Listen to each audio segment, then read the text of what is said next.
elections. And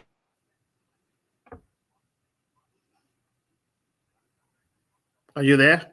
so we're going to look at that, some of the issues and controversies that arose out of that.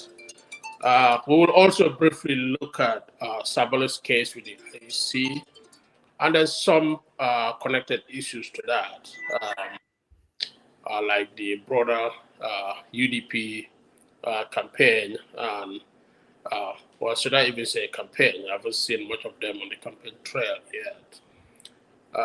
But Sabali's case and some other issues pending within the UDP as well, possibly other political parties as well. But the big issue is on the campaign.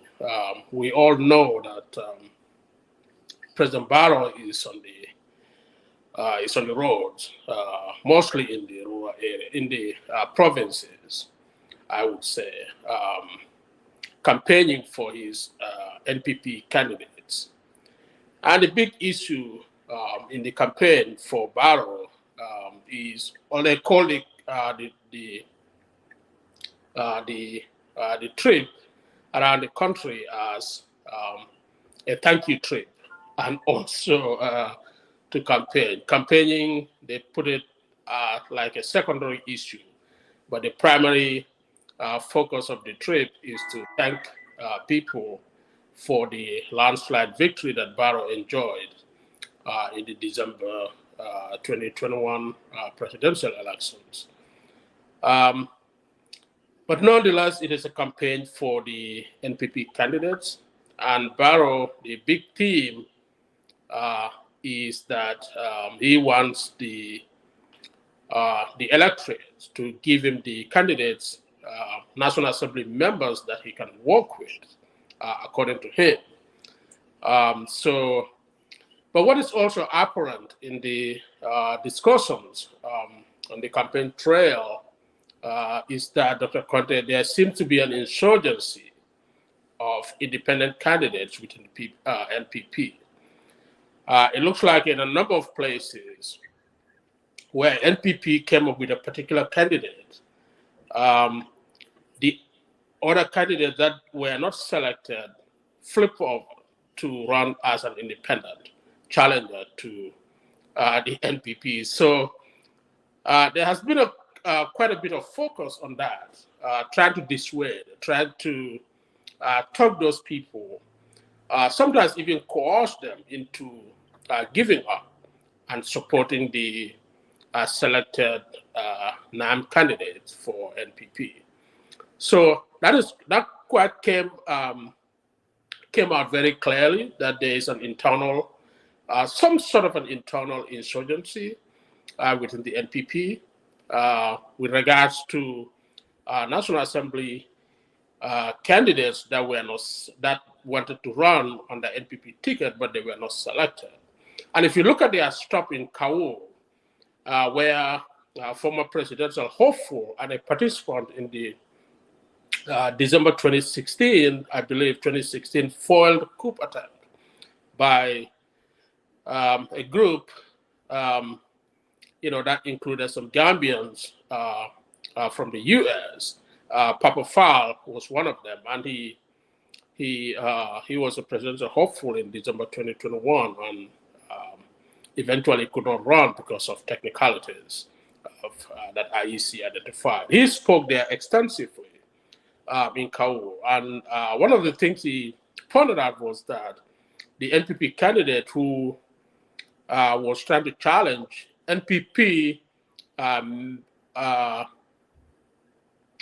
member who was interested in the candidacy but was not selected and wanted to run as an independent, eventually was talked into giving up his hopes of running against the NPP selected NPP candidate. So that was a very important ongoing issue within the party. But also, Dr. Conte, we saw that there are other issues like the current economic situation in the country that also came to plague the NPP's campaign around the country. At several stops, there were to some extent some threats against business people about the soaring of prices, the skyrocketing of commodity prices in the country. Everything is getting more and more expensive in the Gambia. Inflation is still pretty much unmanageable in the country. And of course, with widespread corruption and inequality in the country, many Gambians are finding it very, very difficult on a daily basis to get by. It has to be understood also that, of course, sometimes one can argue that these things are not totally unique to the Gambia. Even here in the U.S., prices have been increasing pretty much over time. Most people are very much now aware that when you go to the grocery store, your bill is unusually high. Things are a little bit more expensive now than a few months ago. The last time I went to get my favorite oatmeal from the grocery store, that used to be like $3.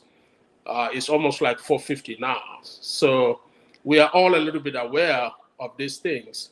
And not only that, many things are, if you look around, many things that you used to buy at a certain price have increased quite a bit. And we are, of course, we will not even talk about gas prices. So with the ongoing things, Ukraine war going on. So it is not totally unique to the Gambia. We have to be fair about that. But the ordinary Gambian people are kind of at this point overwhelmed by the soaring nature of prices in the country. And the politicians are very much aware of this. They could be a very big factor in the National Assembly elections. So Ahmad Ba particularly emphasized this at Farafenye and several other stops, to some extent even threatening business people about the price. He cited that in the same country, you can go to 3 different shops. Each of them will tell you a different price, for the same commodity. And he said government, Barrow has been pretty lenient and very democratic and very tolerant, but he may have to be very tough about these at some point. So that was kind of a little bit of a threat. And he said that the government is doing all that he can by reducing taxes and all that stuff on business people who are importing stuff into the country, but that has still not been reflected in the prices of these commodities. But what Ahmad Ba probably failed to take stock of also is that the commodity prices are not only affected by import duties and all that stuff. There are a lot of other things, transportation and all the other things that are involved, which are also impacted by other factors like energy prices. So even though you may waive import duties or reduce them or even use tax incentives to try to manage or control price inflation, there are other outside factors you may have to look at also that may be impacting these. But those are the big issues in the campaign. Of course, there are other controversies that came up in the campaign. Barrow seemed pretty popular around the country, no doubt. We can all see that.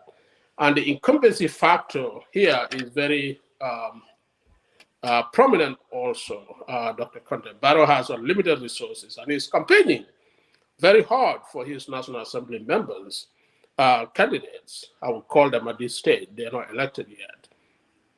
But a few things that also came out, Dr. Conte, is that Hamad Ba mentioned that all these National Assembly candidates for NPP are personally financed by President Barrow.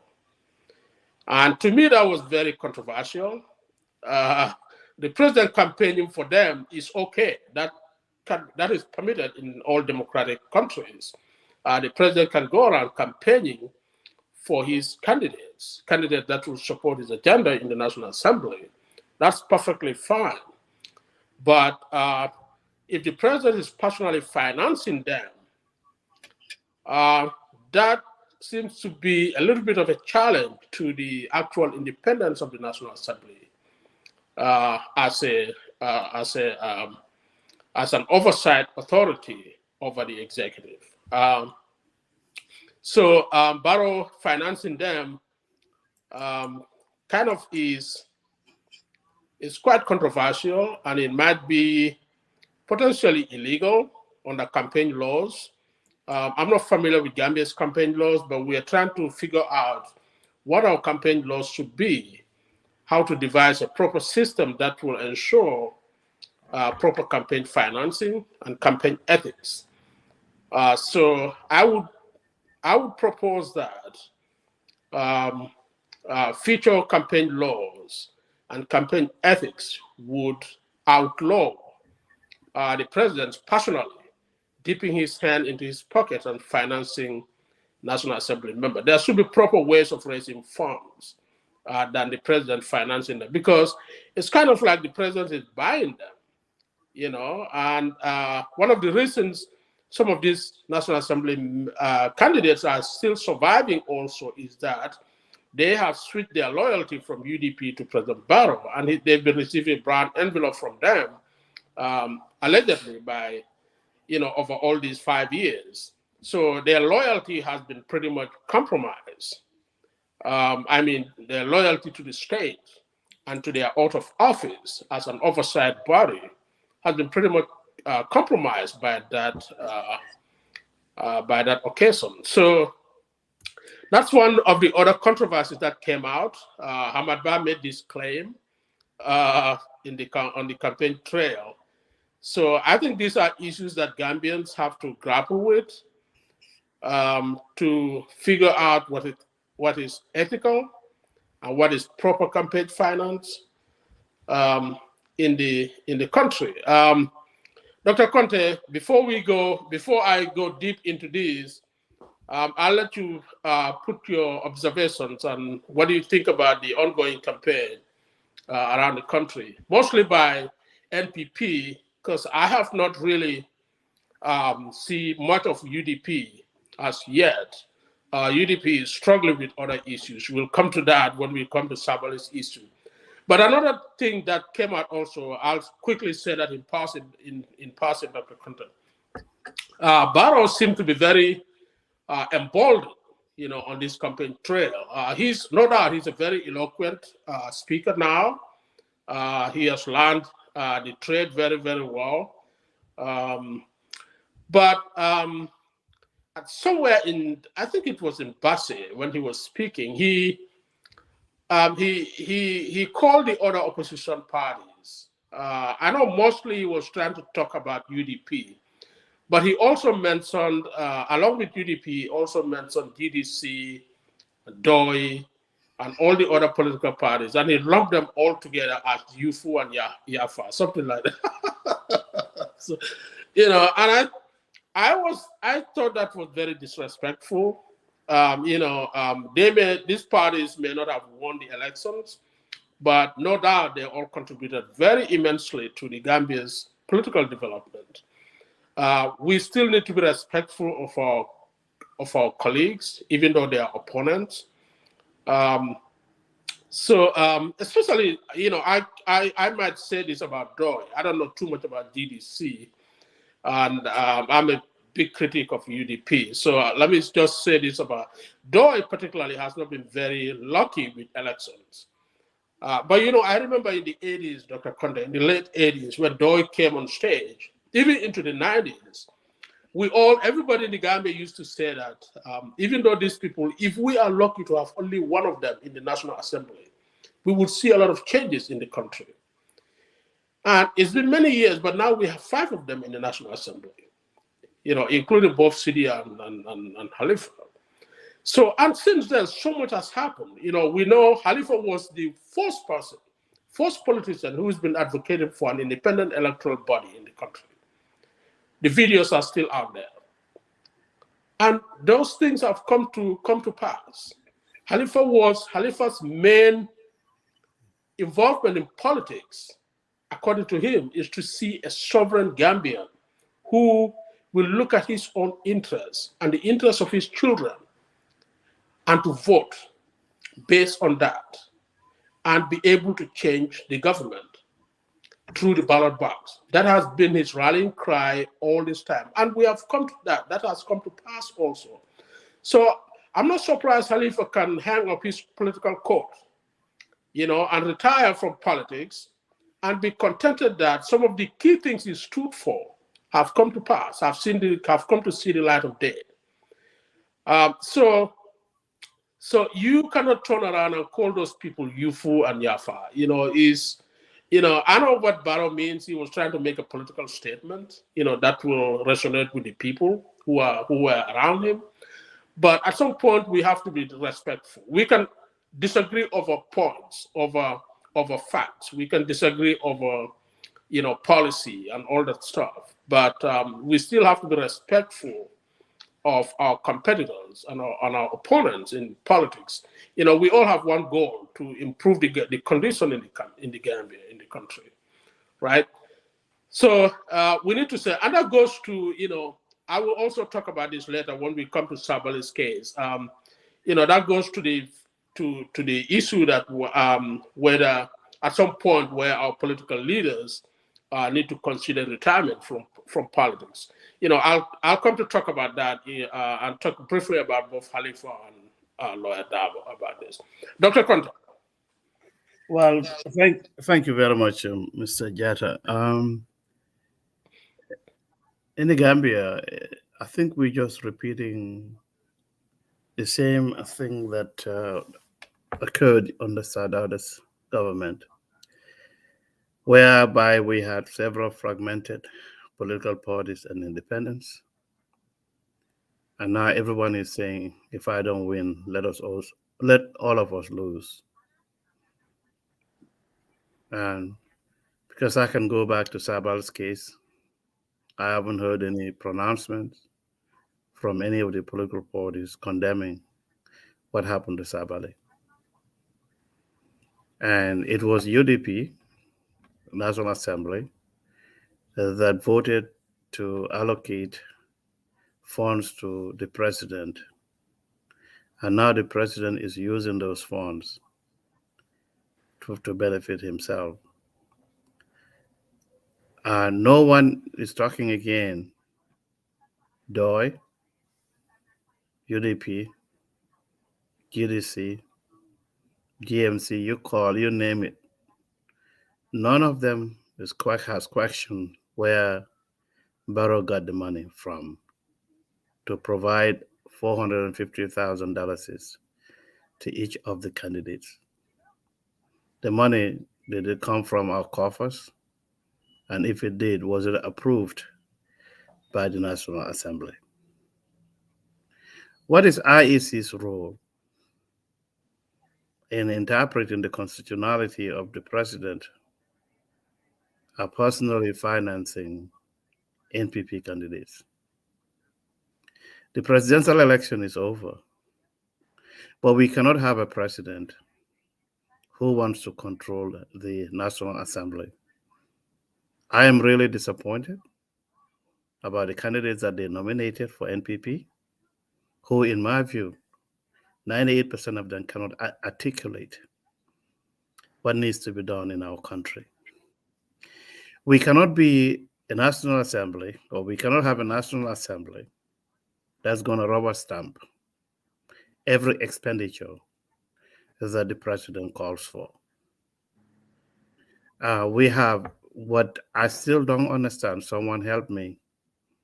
The Evangel Street project, even though I support it, they say it was privately financed. But if it was privately financed, how come the budget of the Ministry of Public Works increased by 456%? If you say it's privately financed, which means that it should not be in the books of the government. No one has called out to look at the budget of the Ministry of Public Works in in 2018 and compare it to 2020. Again, how can we have National Assembly members who do not even know the voter turnout in the constituencies that they are representing? How can we have National Assembly members who do not even know the percentage of votes that UDP candidates had in the 2017 elections? How can we have National Assembly members who cannot articulate fiscal and monetary policies of our country? And now for me, I'm not going to support the NPP candidate in Combo East. I will not. I thought we are going to have a strong National Assembly that can criticize the president, that can stand up to say, we're not going to approve every expenditure.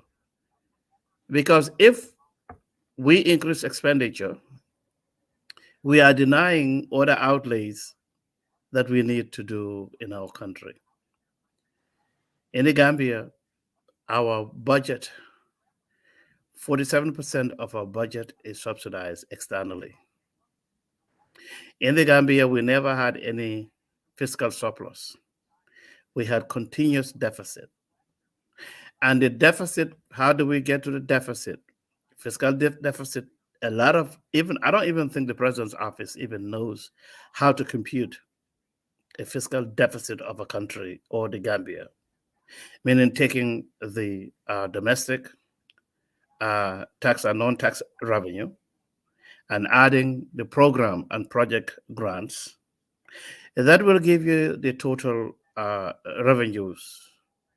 And then you're going to take out the personal emoluments. You're going to take out the interest, the capital expenditure. So all along in the Gambia, our total expenditure is greater than our total allocated budgets, include revenues and grants. So then, if we get our fiscal deficit, we have to go out there and borrow the amount of the deficit plus other payments on annual external and domestic loans. We can only maybe benefit if we have capital revenue that will decrease the fiscal deficit. But all along, if you look at the budget of the Gambia, in trying to close out the fiscal deficit, we have to borrow about 7 billion. So which means that out of that 7 billion, we have to pay annual domestic loans and the foreign loans. We also have to pay out arrears. So after we do that, we balance the budget. So which means that continuously our fiscal deficit increases. So if we have a president that has appetite for capital improvements that I'm not against, no one is sitting here to say that when the government of the Gambia stated that the Gambia Revenue Authority should collect about $18 billion. And then when the Gambia Revenue Authority says, oh, we collected 100% of what was asked of us, a strong parliament and a strong executive should say, well, we are going to increase the revenue that you're going to collect to at least 27 billion. Because if you can brag about collecting 100% of what was asked of you, then I don't see any reason why the Gambia Revenue Authority should be empowered to collect 27 billion, because I think they have the ability to do that. How can we have a National Assembly that doesn't know the segregation of duties when it comes to revenues and expenditures, whereby you give unilateral responsibility to the Gambia Revenue Authority to sanction, meaning authorize, collect, and record revenues? Only in the Gambia, whereby we have one entity that is totally responsible for our revenue outlays. And we don't have any internal controls whatsoever to ensure that we map out corruption. I'm also very concerned about the Gambia Revenue Authority giving certificates or awards to taxpayers. To me, in my view, is ethical violation.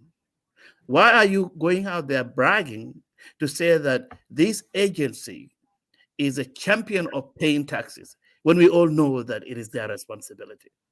But no one in parliament can talk about that. How can we have a national assembly that doesn't even know the 8 agencies that we have state-owned enterprise? I think it's 12, if I'm not mistaken, Right. with the exception of the Gambia Ports Authority. All of them are in red. How can we have a national assembly that doesn't even know that we have outstanding audits on all the state enterprises? So this is sad. So I would like for us to have a parliament or national assembly that can challenge the president because we are separation of duties. I am not going to be a sheep to follow a political party just because the president wants it. No, we need to have talent. This is sad. You have parliamentarians who cannot even read. I'm not going to call names. And then you say that, and then the selection process was all bogus. If you are going to run as a candidate in a constituency, I think it should be left with all the villages to select. But you're going to have groups of 12 people. So a candidate with resources can bribe 7 of them, and he or she will get it. So this is my disappointment, and I'm not going to. I think maybe I'm probably going to go back to opposition because this is becoming a nightmare for us in our country. We are so small. We can develop our country. No one is sitting down to look at those things. And any small little thing, even I was engaging a would-be candidate, and I asked the individual, "Do you know this?" He said, "Yes." "Do you know that?" He said, "I said, no, I don't think you know it." I say, I don't. I say, please, don't give me this Gambian mentality, whereby for us in diaspora, when we ask you something, you think you don't know it. Can you allow me to speak? And that is, do you know the voter turnout in your constituency? Do you know the total votes that APRC had? Do you know the total votes that UDP had? Do you know the percentage of voters that did not vote? And in that constituency, it was 48%. I said, what kind of strategy can you use? It doesn't make any sense to go and have these big rallies, grassroots. You go out there, ask the person, last election, did you vote? And if you're going to vote, are you going to vote for me? Don't write their names, but enumerate the number of people in each compound and those who are going to vote for you. And during the election, you just have to go out there and energize those people to go and vote. So I am very disappointed at the opposition that they are not challenging the executive. So now they say, well, it's UDP's problem, and UDP is also dormant because every time we have problems in our country, Lawyer Dabo wants to come and try to give us this lawyerly advice. No, sometimes you have to stand up and say, F it. So we don't have a strong opposition that can challenge the executive. And I'm also disappointed at NPP because during the election, we were their friends. But after they won, they say F you. That's the Gambian mentality. So for us in diaspora, we don't have the right to vote.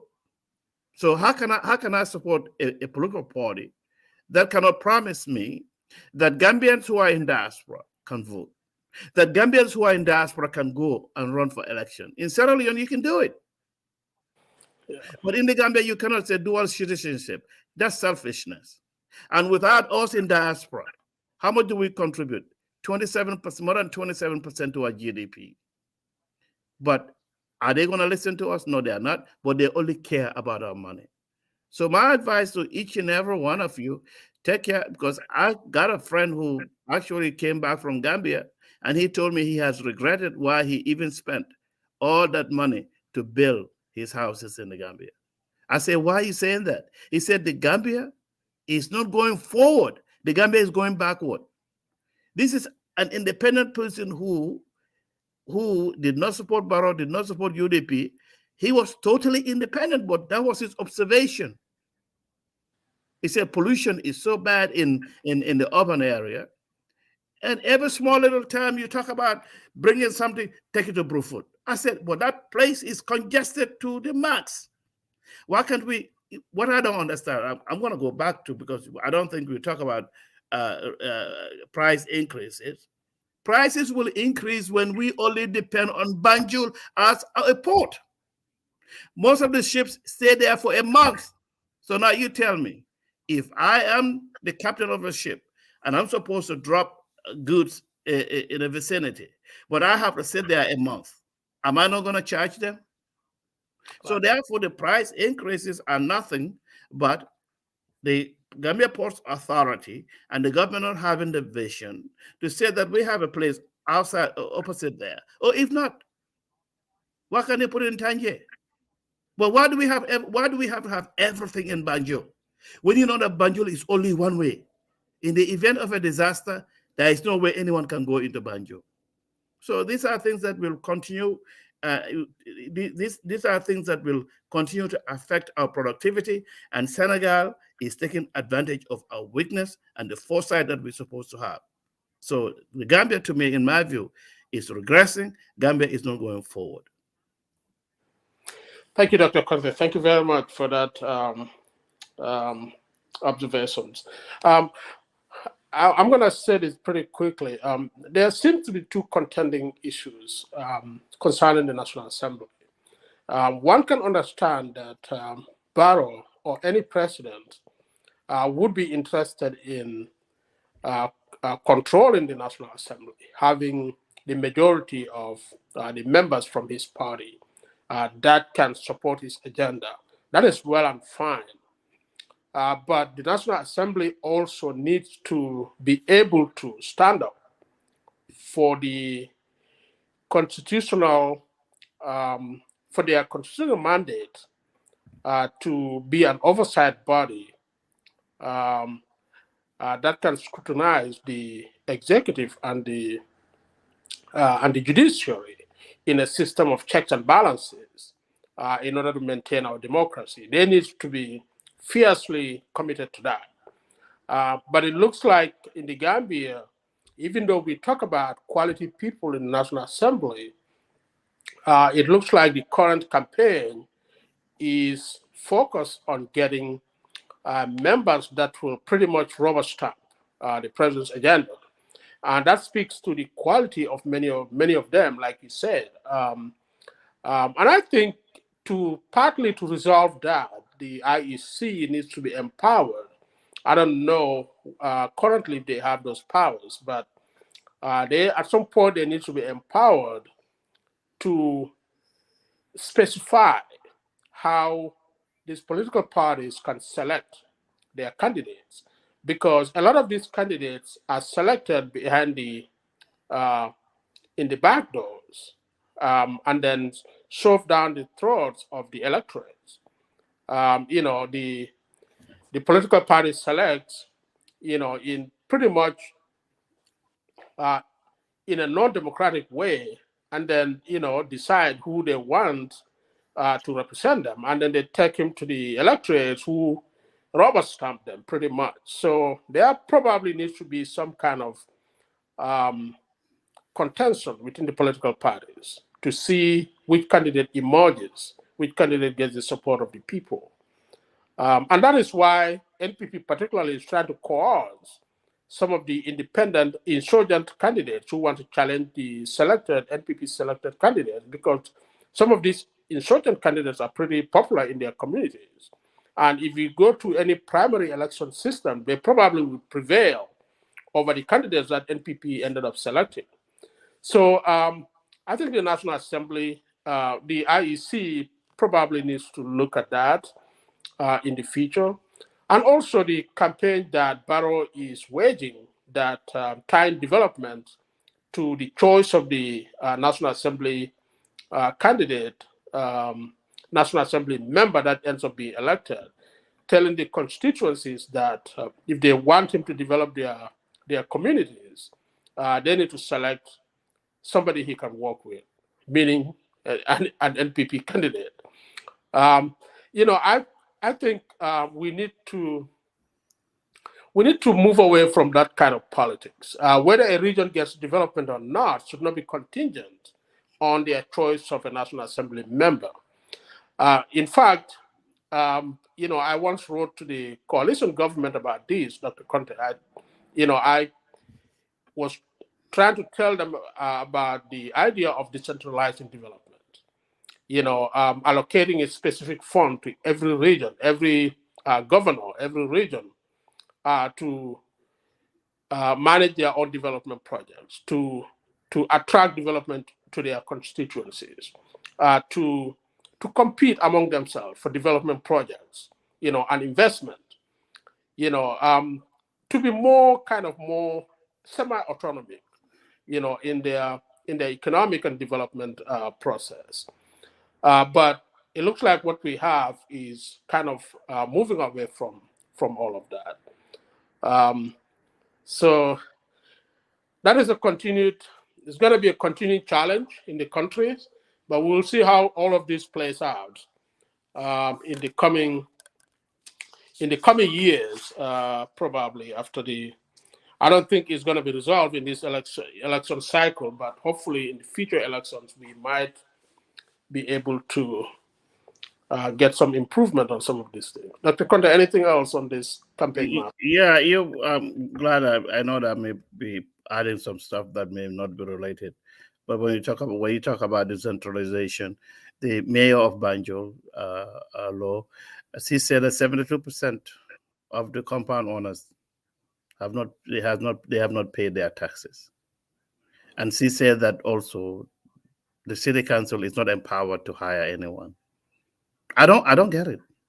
Why should the central government control the affairs of local entity, whereby the government has to hire those people? So, which means that they constrain Banjul City Council of raising funds. So, and I challenge anyone here: if you call yourself Banjul, 72% hasn't paid taxes, compound rates. So, how can you develop a country? How can you develop that city? And I bet in KMC, they're probably 65 to 70%. I bet in West Coast region, it's the same area. So if you don't empower the local communities or the regional offices to collect their taxes, and I engaged Halifa on this, and he tended to disagree with me. I said, you know what? I said, then it becomes competition. If you see a specific area develops fastly, and even within the jurisdiction, some of the villages, if you empower them and people see how they are developing, others will copy, because Gambians are copiers. We are followers. Right. So, I mean, it's just a nightmare, that our country, and it seems like, when you're trying to engage folks in the Gambia, they think they know more than you. Right. Right. And then when you're trying to say something, they want to challenge you, and yet still they are the ones who are suffering. Yeah. Because when you think about price increases, it's a good, I have high respect for him. I don't like to criticize him in public, but I don't think he knew what he was talking about. Because, okay, if prices are different from shop to shop, why can't you go to the shop that has the lowest price? In a market economy where consumers are rational, they know what they're doing. One would imagine that's what will happen. If I know that this particular store has a better price, that's where I go buy my stuff. And then the other store that has higher prices will be forced to reduce its price. That's how market economies are supposed to work. But in the Gambia, it looks like, we nothing seems to work the way things would work in the Gambia. Sometimes you even wonder whether we even have an economy, I don't know. It's just something else. But I don't think Ahmad Bar really, I'm going to say it, I don't think Ahmad Bar knows what he's talking about. Frankly speaking, he's just using coercion, threats, to intimidate business people. One would resort to economic tools, in a country that relies on market economics. I would expect the government to use economic tools to deal with these issues. But um, what you also said, Dr. Conte, I think about taxes, I tend to have a slightly different view about taxes, the way they tax in the country. I think these compound rates and stuff should be based on the value of the compound, the property. That's right. I agree with that. Yeah, I think because the reason I say it, I see a lot of these people in the rural areas, in the Nyomis and Badibus, and these people pretty much have nothing. They're scraping the surface of the earth for survival. And every year, these people are forced to pay these compound rates. Many of them can't even afford it. Um, in my view, many of these people can be exempted from these compound rates. Based on the value of their property, the compound they live in. In the urban areas, people with more valuable properties should pay more taxes on the property taxes on those, and the law should be very much enforced. But even in Serekunda, you see a lot of people in very dilapidated compounds struggling on a daily basis, basically with no income. Multi-family homes, you know, um, very poor homes with no income at all. And these people are forced on a yearly basis to pay these rates, and they don't get anything back. There's a lot of money in the Gambia, in the Gambian economy. It's just all controlled by a few people, a handful of people, through corruption and all that stuff. So these are the people who need to be taxed.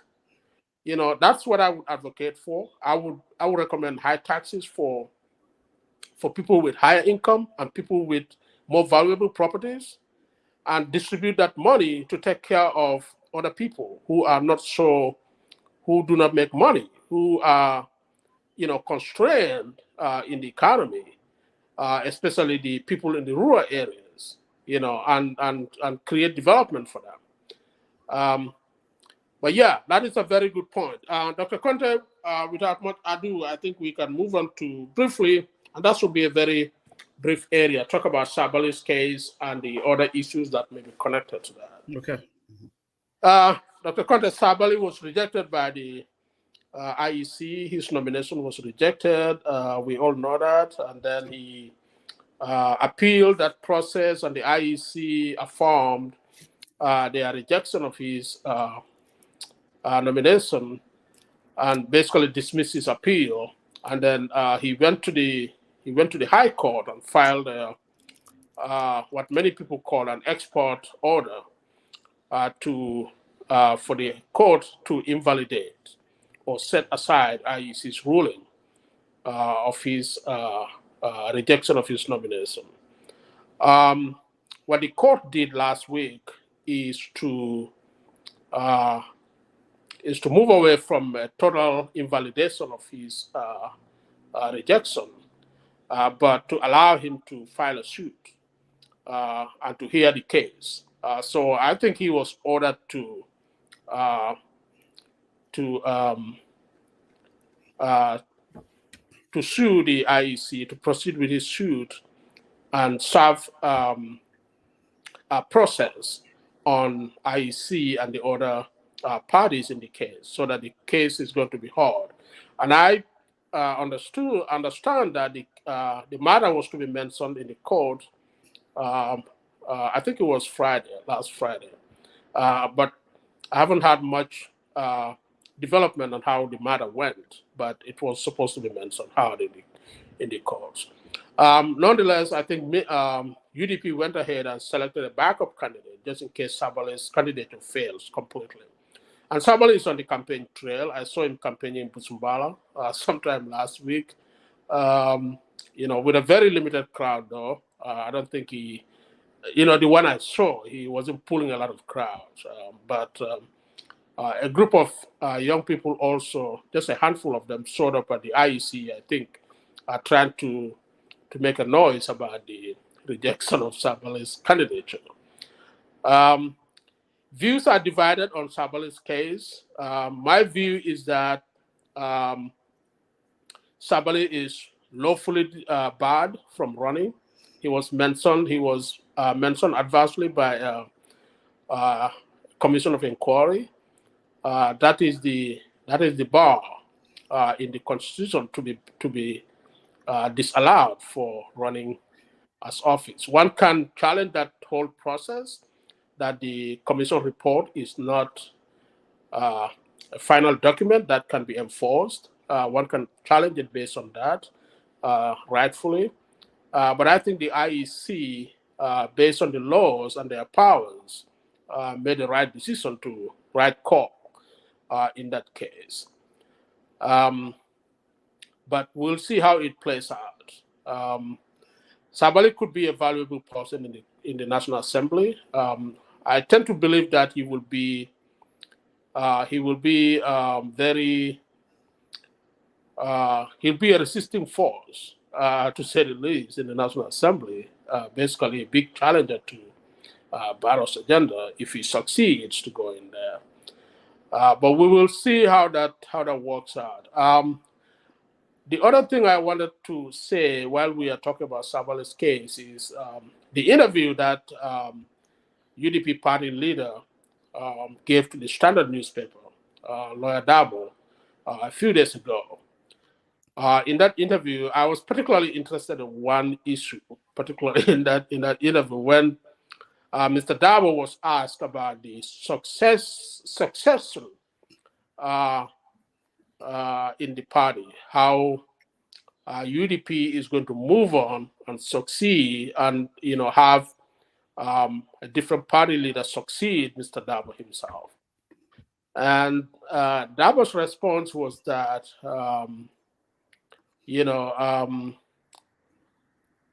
he cannot identify somebody who will succeed him. That is up to the UDP executive committee and its Congress, I guess, and the individual members of the party. He cited the highly educated, the diverse, highly educated membership of the UDP, men and women who are highly qualified to lead the party, which is very, very true. But I think the question that, the proper question that needs to be asked, and I think most of the reporters, journalists miss this. In my view, they ask the wrong question. It is not a question of succession. That is not up to Dabo. That is up to the party. But the question that one can ask Mr. Dabo is whether it is time for him to resign as party leader and let the party move on with a different leader. This man has run for how many times? 5 times, 6 times? And he hasn't gone anywhere.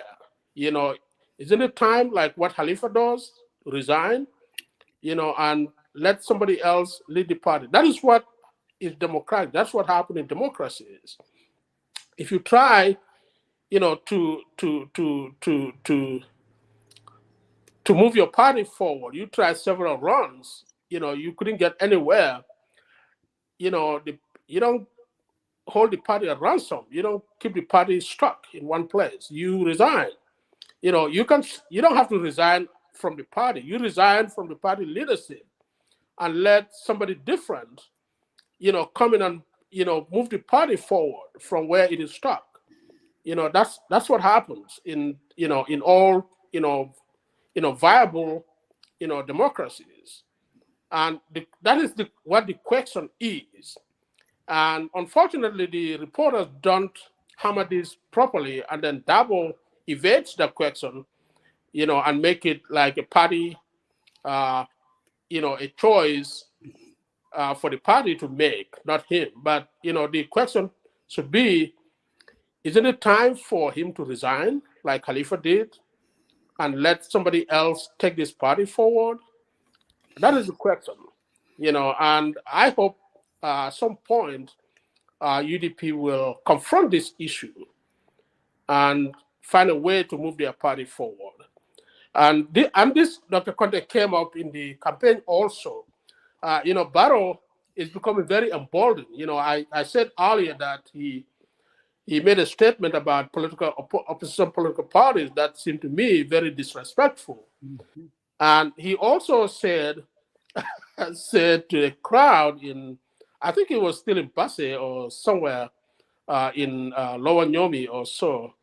He said that next election, 2026, Dabo will still run. He will still be the leader of UDP. He's never going to leave the party leader position. And that may be very true. Dabo seems to be, based on the interview I watched with the Standard reporter, he doesn't seem to be inclined to leave anytime soon.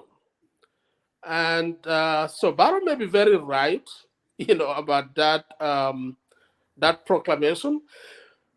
But it also brings to me. It also seems to me that Dr. Conte Barrow is, in addition to this statement, and his attack on opposition parties as Yufu and Yafa, I think Barrow is getting very emboldened, and at some point I begin to have a weird feeling that we might be starting to on the road to creating another monster.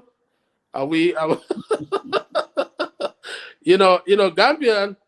It looks like Gambians we create our own monsters. We did this with Jame, and Jame became worse and worse and worse, more and more emboldened to do more serious things. And it looks like I'm seeing little signs of this trend also with Barrow. Barrow's speeches now, are remarkably different from his earlier speeches as a young politician. He's getting very emboldened now to attack, his opponents. And like Ahmad Ba said, Barrow may start getting tougher and tougher and tougher. I know he was talking with respect to business people, but this could extend to political opponents as well. I'm seeing little bit signs of these in his speeches now when he talks about controversial issues. Dr. Conte, anything on this? Well, again, thank you. I will still blame the opposition of not coming together despite our differences. So the president then will have the power, will be energized to say anything. But we cannot have the executive controlling everything. And and to call all the other candidates' names or political parties' names, I don't think he should be doing bantaba talk. I think Gambians gave him the mandate to govern, and so he should follow that because he's the president for everyone, regardless of whether you voted for him or not. But I just don't like the direction of our country, but again, I don't understand how no one can just challenge where did the president, where did he get the $450,000 for each NPP candidate? Did that money come out of the centralized services? It's possible, it's possible. Very possible. What's sad. It is. Well, thank you, Dr. Conte. I think we're going to end here for today. We had quite a short session. We'll be back again next Sunday. And to our audience, we thank you very much for being here with us. And like I said, we stream both on Facebook and YouTube. Feel free to send us your comments, your disagreements, your complaints, your suggestions. We take everything in good faith. We are open to all sorts of ideas. This is the Gambia in Perspectives. And what we mean by that, the Gambia in different perspectives. Tell us your perspective, whether it is different or not. And again, we thank you very much for being here again. Thank you, Dr. Conte. We'll meet again next Sunday. Okay, take care. Bye-bye. Thanks.